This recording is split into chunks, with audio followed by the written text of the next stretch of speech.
तो हम पढ़ रहे थे कॉमर्स में हमने ऑर्गेनाइजिंग चैप्टर कंप्लीट कर लिया। आज हम मैनेजमेंट का ही थर्ड टॉपिक स्टार्ट करने वाले हैं, यानी कि third chapter which is staffing. आज हम स्टाफिंग शुरू करेंगे।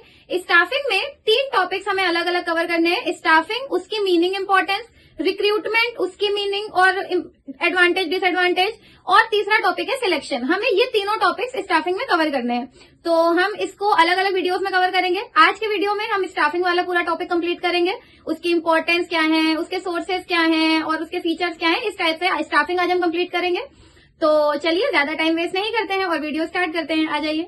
स्टाफिंग क्या होता है, जैसे कि हमें नाम से पता चल रहा है स्टाफ आ रहा है इसमें, तो मतलब कि ऑर्गेनाइजेशन में कौन लोग काम करेंगे, कौन लोग क्या काम करेंगे, किस तरीके के लोग होंगे, कैसे टीम्स बनेंगी और किस तरीके से लोग अपॉइंट किए जाएंगे, किस तरीके से हटाए जाएंगे, क्या सैलरी दी जाएगी, ये सारी चीजें स्टाफिंग का ही पार्ट है। तो स्टाफिंग ऑर्गेनाइजेशन में बहुत इंपॉर्टेंट रोल प्ले करती है, क्योंकि अगर आपने स्टाफिंग सही नहीं करी तो आपकी ऑर्गेनाइजेशन के जो भी गोल हैं वो सही टाइम पे अचीव नहीं हो पाएंगे, क्योंकि लोग ही होते हैं जो काम करते हैं। तो अगर आप लोग ही सही अपॉइंट नहीं करेंगे तो ऑर्गेनाइजेशनल गोल अचीव करने में आपको बहुत ज्यादा डिफिकल्टी होगी। तो यही सारी चीजें स्टाफिंग से रिलेट करती हैं। अब हम देखते हैं कि स्टाफिंग की मीनिंग क्या है।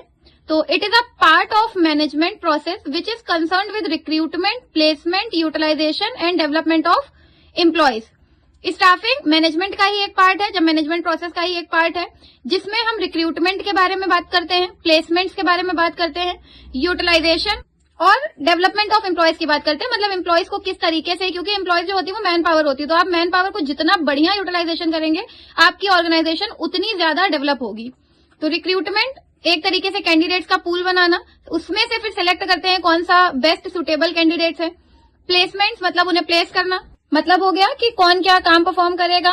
तो जब ये सारी चीजें होती हैं तो उसी हिसाब से ऑर्गेनाइजेशन का डेवलपमेंट होता है, उसी हिसाब से ऑर्गेनाइजेशन की ग्रोथ होती है। तो ये सारी चीजें स्टाफिंग के अंडर आती हैं।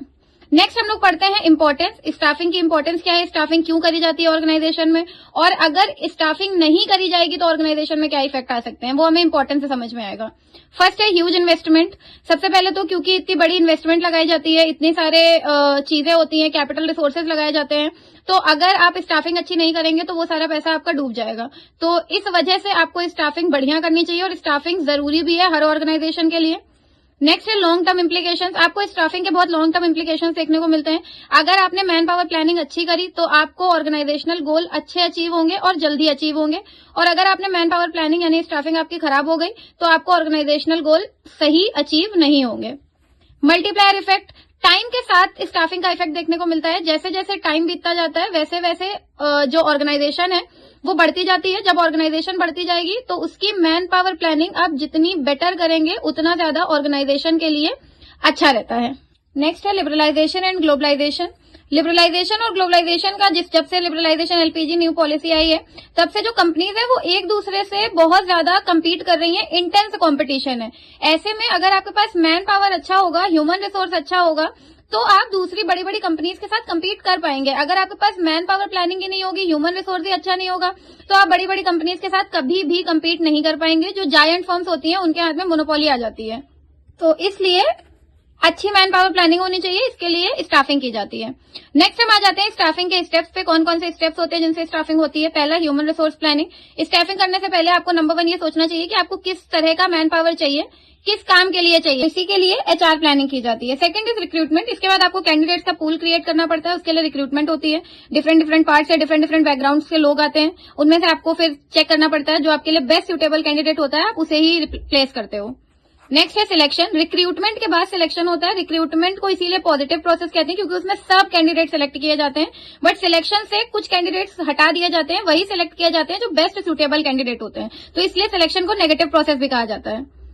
फिर है प्लेसमेंट। तो सिलेक्ट होने के बाद में आपको प्लेस कर दिया जाता है, जो भी आपकी जॉब डेजिग्नेशन होती है वो पोस्ट आपको दे दी जाती है, तो वो प्लेसमेंट होती है।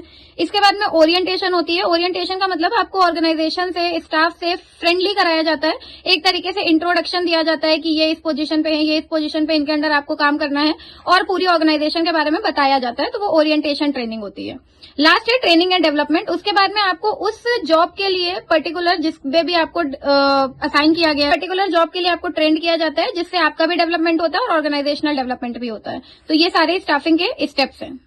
तो स्टूडेंट्स, ये था आज का वीडियो स्टाफिंग के ऊपर। आप लोग अच्छे अच्छे से पढ़िए, अपनी अपनी बुक से इन डिटेल अच्छे से रीड करिए। अगर कोई भी डाउट हो तो मुझे कमेंट सेक्शन में बताइए। वीडियो को लाइक करिए, दोस्तों के साथ शेयर करिए और चैनल को सब्सक्राइब करिए। Thank you so much.